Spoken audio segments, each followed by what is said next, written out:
For most of the 20th century, Latin America was firmly within America's strategic sphere.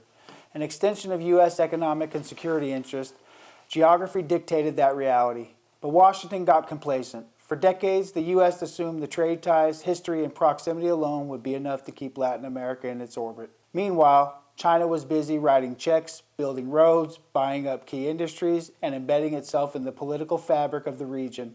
Now Beijing is calling in those favors. This isn't just about trade deals or infrastructure, it's about leverage. The kind that shifts UN votes, pressures governments, and locks countries into economic dependency. If America doesn't act, and fast, China will own critical industries, dominate supply chains, and turn Latin America into an economic satellite. The question is, will the U.S. step up and reclaim its leadership, or will it watch as China cements itself as the power broker in America's own backyard? Today we break down what's really at stake and what needs to be done before it's too late. Make sure to hit like, subscribe, and drop a comment below. How should America push back against China and Latin America? Let's get the debate started.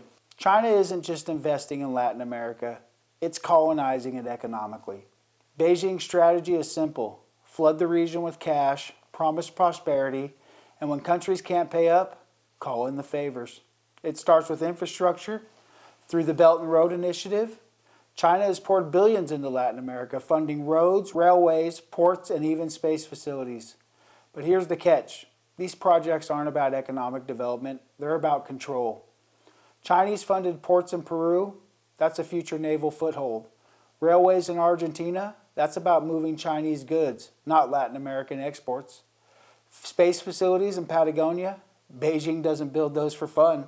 The economic angle is just as dangerous. Latin America is a treasure trove of resources China needs desperately. Lithium, copper, rare earths, and energy. If Beijing locks down these supply chains, America and its allies will be at its mercy for critical materials that power everything from semiconductors to defense technology.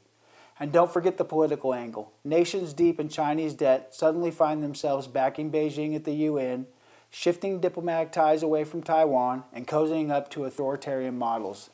This isn't just a trade war, it's a full-scale geopolitical encroachment. So how does America take back control? Step 1, stop reacting and start leading.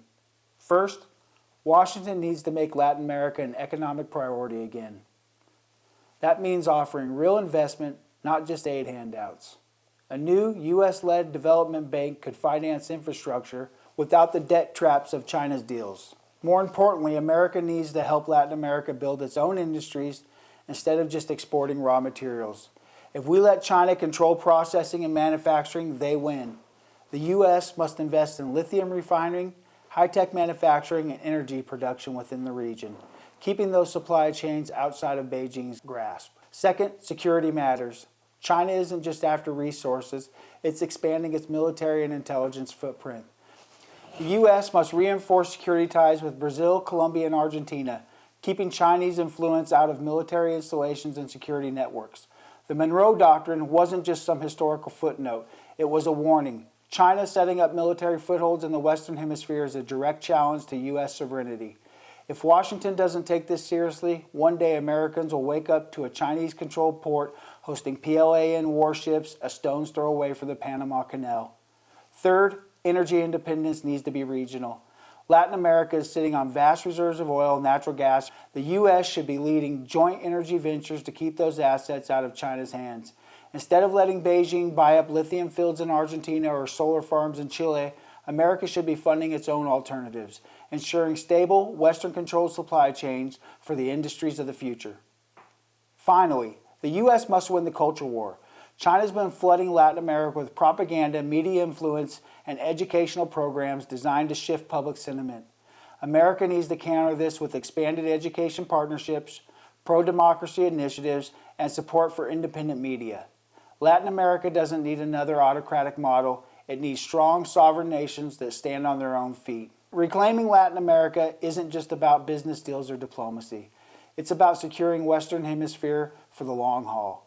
China isn't playing for short-term profits, it's playing for strategic dominance. America needs to think the same way. That means putting skin in the game, real investment, real security commitments, and real leadership.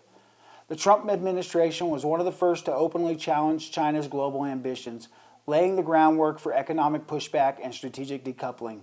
But this fight isn't over, it's just beginning.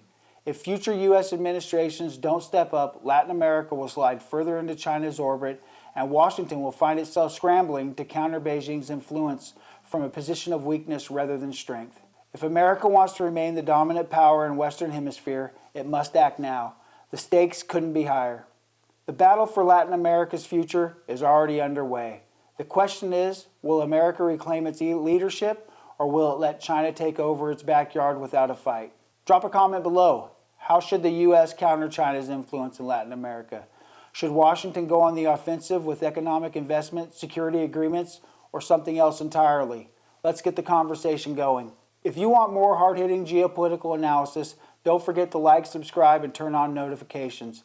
This is America's Geopolitics, your go-to source for understanding global power shifts and what they mean for the future. See you in the next video.